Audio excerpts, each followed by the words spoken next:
EA Bullets YouTube channel.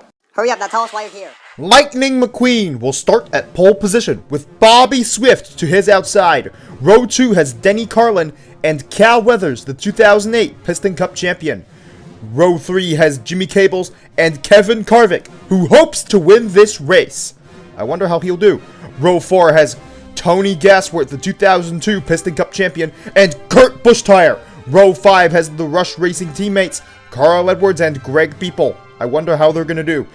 Row 6 has the mean yellow car, Kyle Bushtire, and Brick Yardley to his outside. Row 7 has Mark Carton and the jumper, Jeff Burnton. I wonder if he'll jump this race.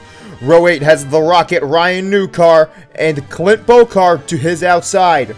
Row 9 has Jeff Corvette, who will be racing his final Piston Cup race, and Martin Carrix Jr. to his outside. Row 10 has Jamie McCarry and Brick Hicks. I wonder if he'll finish in the top 30. Row 11 has Mike Yankee Jr. and Casey Corner, who has not been doing good these past few races. Row 12 has Juan Pablo Montoya and TG Castlenut, who's actually overperformed expectations this season.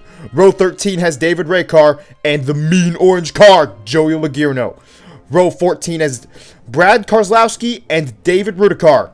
I wonder how they'll do this race. Row 15 has the 2003 Piston Cup champion that's led one lap this season, Matt Karzith and Dale Earnhardt Jr. Rex Revler and Phil Tankson will start in row 16. I wonder how they're going to do. Row 17 has Ernie Gearson. Hopefully he doesn't get too tired this race, and Jack DePost. Row 18 has two cars that have been around for a while, Todd Marcus and Murray Clutchburn. Row 19 has the rookie Reb Meeker, who's actually had a decent season, and Chip Gearings to his outside. Row 20 has the other jumping car, Doug Throttleman and Darren Ledfoot, who is a fan favorite. Row 21 has Bobby Carboni, who qualified last race, and Dave Laney, making his final Piston Cup start after a long career. And starting in 43rd is Lane Locke, who surprisingly beat Speedy Comet and these 13 other cars, which include Nick Charger, who unfortunately failed to qualify for this race, among many others. Lightning McQueen would lead the first 8 laps of the race before he'd lose the lead to Denny Carlin, who would lead for the next 3 laps. But then Denny Carlin would lose the lead to Lightning McQueen, who would lead into lap 52. In the meanwhile, Kyle Bushtire would be 21st as of lap 17. When he wrecks Casey Corner, Dale Earnhardt Jr., Murray Clutchburn, and Doug Throttleman. Why? Darren Ledfoot would take the lead on lap 52 and lead for the next 5 laps before Lightning McQueen would retake the lead. He would lead until lap 64, where Kevin Carvick would take the lead from him. He would lead for 11 laps before Jeff Corvette would take the lead in his final race, leading for just 1 lap before Cal Weathers would take the lead from him. He would lead until lap 82, where Lightning McQueen would of course retake the lead. But 2 laps later, Kevin Carvick would pass him on the outside and take the lead, leading until lap 92, where Lightning McQueen would of course retake the lead. He would lead the next 40 laps, but Joey Logierno would be 30th as of lap 132. When he wrecks, who does he wreck? Lane Locke and Bobby Carboni. Why, you mean orange car? And Craig Shiftright has this to say about these 2 crashes. Kevin Carvick would take the lead on lap 133 and lead until lap 167, where Todd Marcus would take the lead from him off of pit cycles. But after pit cycles are done, Kevin Carvick would retake the lead. He would lead until lap 177, where Kyle Bushtire would actually fail to wreck Lightning McQueen. Darren Ledfoot would take the lead after the caution and lead for 2 laps before another caution comes out, where Chip Gearings is now out because he spun out. Kevin Carvick would take the lead after the restart and lead until lap 201, where Lightning McQueen would once again take the lead.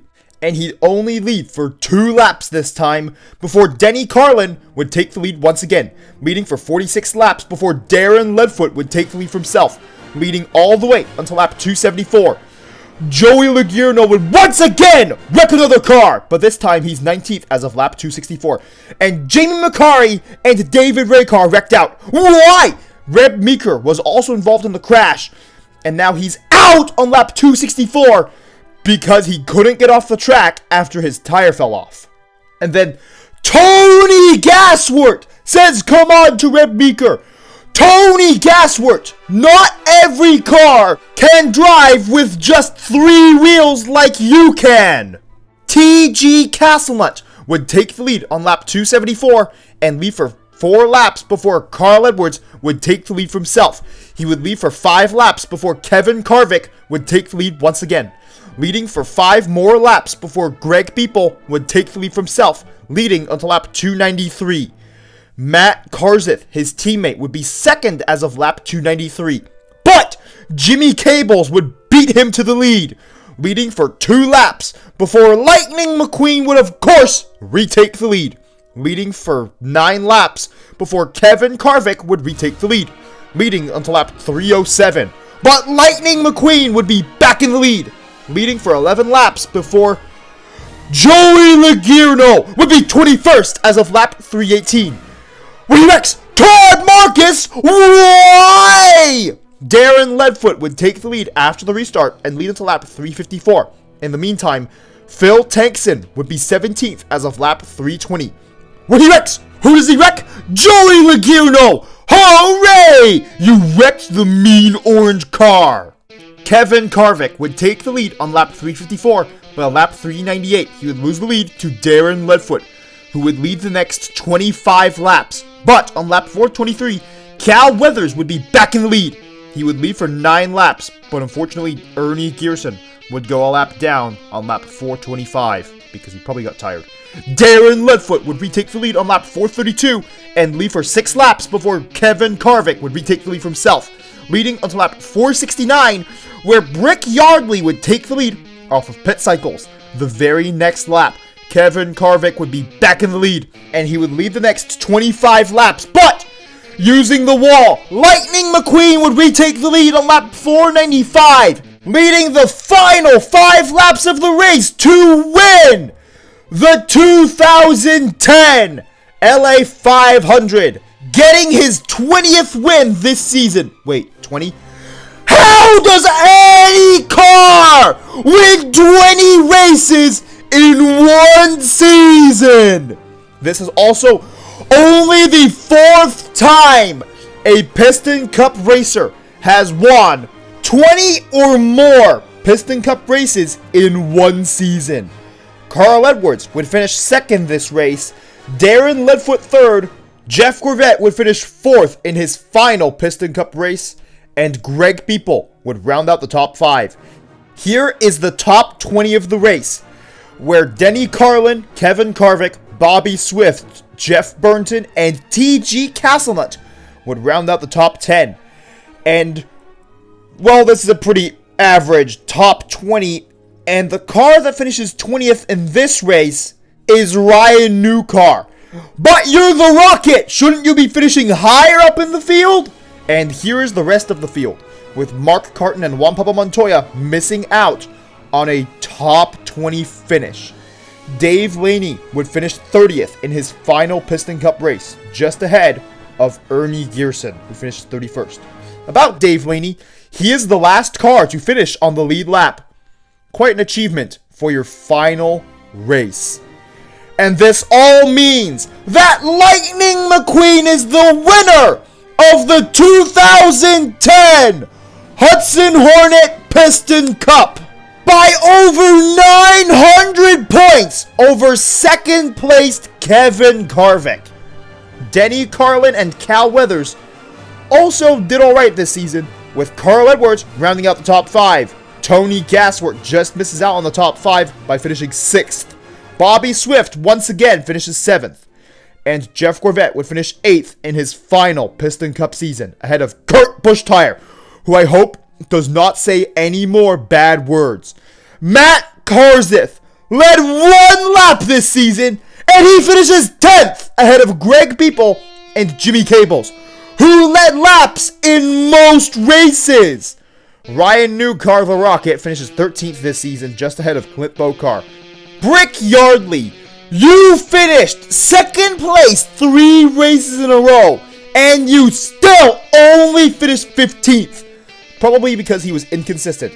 Kyle Busch-Tyer, unfortunately, Mark Carton, Jeff Burton, Jamie McCarry, and Phil Tankson would round out the top 20. Martin Truex Jr. and Juan Pablo Montoya finished 21st and 22nd, respectively.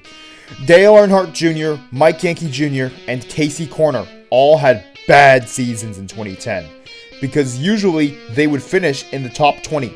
Brad Keselowski did quite well for his first full-time season, finishing 26th, also qualifying for all 36 races. Maury Clutchburn would finish 27th this season, just ahead of Joey Logano, the mean orange car, and Brick Hicks, who also had a bad season. Reb Meeker finished 30th this season, and also being the car highest up in points that did not qualify for all 36 races. And right below him is Todd Marcus, who skipped qualifying multiple times, somehow still beating T.G. Castlenut, who qualified for all 36 races. Rex Revler, David Rudikar, and David Raycar would round out the top 35, and then Chip Gearings would finish 36th. He qualified for all 36 races! Ernie Gearson missed 4 races because he was too tired. I recall one of them was because he failed to qualify, but let me know in the comments if I was right. And then right below him is Jack DePost.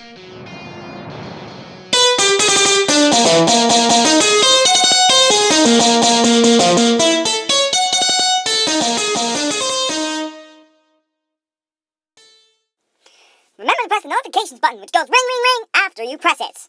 And lightning strikes back, and that's as if you subscribed, of course. And thank you for watching this entire video. The last 2 cars to finish in the top 40 are Speedy Comet, who was out for a lot of the season due to a hard crash, and Doug Throttleman, the other jumping car. The other cars to finish in the top 43 are Brian Vickers in 42nd, just behind AJ Carmeninger. Brian Vickers missed most of the season. And in 43rd is Darren Leadfoot, the only car in the top 43 to not obtain 1,000 points. I am not going to make any more Piston Cup videos for the remainder of the year. The first video of 2023 will be the 2011 Florida 500, but I will need lots of new information to make the 2011 Piston Cup season. My next video will likely be trying to win the 2022 FIFA World Cup as Ukraine. Unfortunately, meanwhile in the country of Ukraine, the country is suffering under an invasion, a Russian invasion, that began back in late February. The war has been going on for over 300 days now, and the Ukrainian people just want to live in peace and have freedom, as well as be able to access basic heating so that they're not living in the cold, as well as electricity so that they're not living in the dark. But what monster is responsible for the Ukrainian people not being able to access these basic necessities? The tyrant and bully Vladimir Putin, who began this war in the first place. And not only is he bullying Ukrainians, but he is also bullying Russians into fighting this unjustified war. We at the hashtag Ebola YouTube channel will continue to stand with Ukraine in their struggle against Vladimir Putin's tyranny. And we also recognize the internationally recognized borders of Ukraine, which contain Crimea, the Donbass, and all other land that the Russians illegally took during the invasion. Slava Ukrainie, Heroyam Slava! Нехай світі дарується Україні перемога!